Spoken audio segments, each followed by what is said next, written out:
Hello, welcome to the Economic View. I'm joined by Evan Lucas, our market strategist. Hi, Evan. Hello, Tony. Now, let's talk about rates. As we go to where, it hasn't happened yet, but we are expecting that the Fed is going to move on rates, and there's implications, obviously, in terms of what that means for the Reserve Bank. So let's talk about that today. Yeah, and for me, as a macro analyst, this is like my Christmas. It's big. It's big because everything in global markets shifts from this. I mean, I know there'd be people that would like to argue that you don't have to look at the US, you don't have to look at global markets, you don't have to think about rates and blah blah blah outside of the Australia, because you look from bottom up and you look at the nuts and bolts. That's fair. That's fairly true. From where I sit, you can't not have a look at the effect that what happens in Washington and what happens with the Fed filters through to Wall Street, and Wall Street filters through to the rest of the global market. So for me, this is ginormous, as you said. And it's going to impact people here. Yeah. So let's just talk about what is most likely to happen overnight tonight, and then what the implications are. So for the first, let's assume with what the market is saying that there's a 95% probability that rates will move. Economists are saying, all 24 surveyed by Bloomberg saying it will move. So what people are looking at now is, for the first time in 19 years, the federal funds target rate. So the federal funds rate is a little bit difficult to sort of explain in 2 minutes, but it's a band. It's a whole range of money market products. But their target rate, that band, is to move up by 25 basis points, similar to our cash rate in terms of how it operates. So let's just talk about the target rate only. So it's going to go from where it currently sits, which is 1.5%, same as our cash rate, to approximately 1.75%. So it's going to be 25 basis points higher, so 0.25 of 1% higher than our cash rate. The last time that happened was back in 2001, was the very last time, January 2001. And when that was happening, the Aussie dollar was floating around about sort of 50 cents. Now, if you can remember back then, and some people probably won't, John Howard was having to really, and along with Peter Costello, were having to really fend off that it's actually quite good for us, because we had exports, wine exports, so outside of the normal ones, but agriculture exports were doing quite well because they got this good tailwind from basically getting every US dollar you got 2 Aussie bucks off the back of it. So there was a drive to it. It's a little bit different this time around, but it is certainly a positive from that perspective, in the fact that exports and our exports will become more attractive, because technically the US interest rate market and the US bond market is going to pay you a better yield for investing over there than you are here.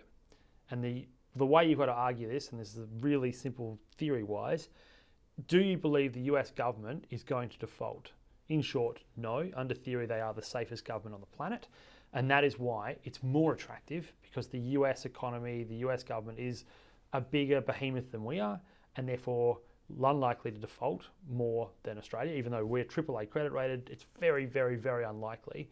But technically, under their economies, they're a stronger economy, and you can't argue that. So that is why it is interesting, because it means that those investors, international investors, like the Japanese are very good at this, the Europeans are quite good at this, will look at Australia and look at the US and go, I can get a better rate in the US for less risk. Do I want to be invested in Australia's bond market? Probably not.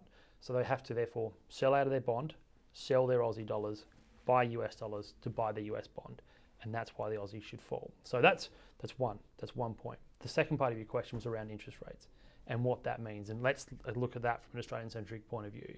Over the last 3 years, and you and I have spoken about this for the last year, we know that the big 4 banks, in fact, all of the lending facility companies in this country, have exposure to the wholesale market. And that means going to sovereign bond markets, corporate debt markets across the globe, not just here in Australia, to get the money required to match their loan book. So all this growth we've had in housing has been great, but it also means that their lending has been growing, and they're shortfalling by about a third.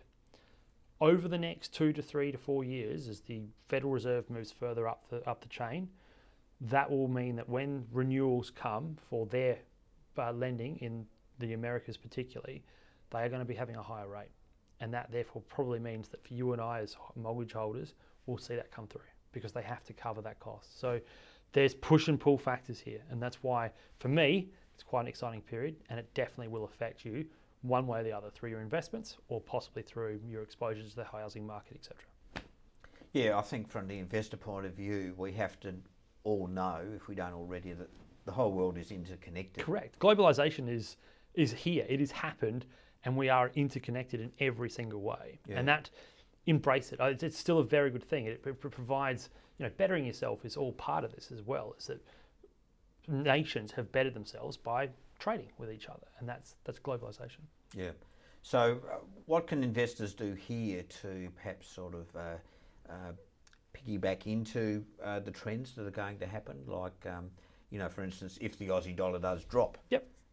Should they be buying US stocks now?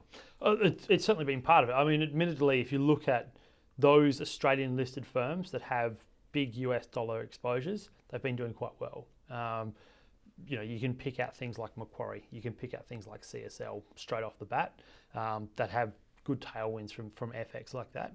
You've also then can start asking the question about whether or not you should be looking at US denoted earnings, companies that report in USD, your FMGs, your BHPs, your Rios of this world. Not saying you invest in them for obviously this video, but they will get a tailwind. I mean, their products are denoted in US dollars, and therefore the profits that they make are denoted in US dollars. So repatriating them back to Australia, yes, you get that tailwind because you get an FX differential. And that is certainly what you saw last time, is that big exporting companies did very, very well because all of a sudden they're getting 2 for 1. Like I said, with back in the 1998 to 2001, when the Aussie was at 50 US cents, you were getting 2 for 1. So that is certainly a possibility. The other way to look at it, and answer to your question, is that if you want exposure, the ETF market now and the ability to actually invest internationally from an Australian ASX product is much, much easier. So you can now look at getting a US denoted share ETF or index or bond exposure that can therefore diversify your portfolio. Certainly wouldn't say to get rid of everything because of what's happening, but it just gives you that exposure that if you did want a higher yield in the US with the US dollar denoted base, that is also an option. So I would do a lot of research into that, but there are certainly opportunities out there, no doubt about it. Yeah, well, thanks, Evan. I'm glad you mentioned ETFs actually, because that's an obvious one for investors to consider. Yeah. All right, we'll leave it there today. Thanks, Tony. Thanks for joining us on The Economic View.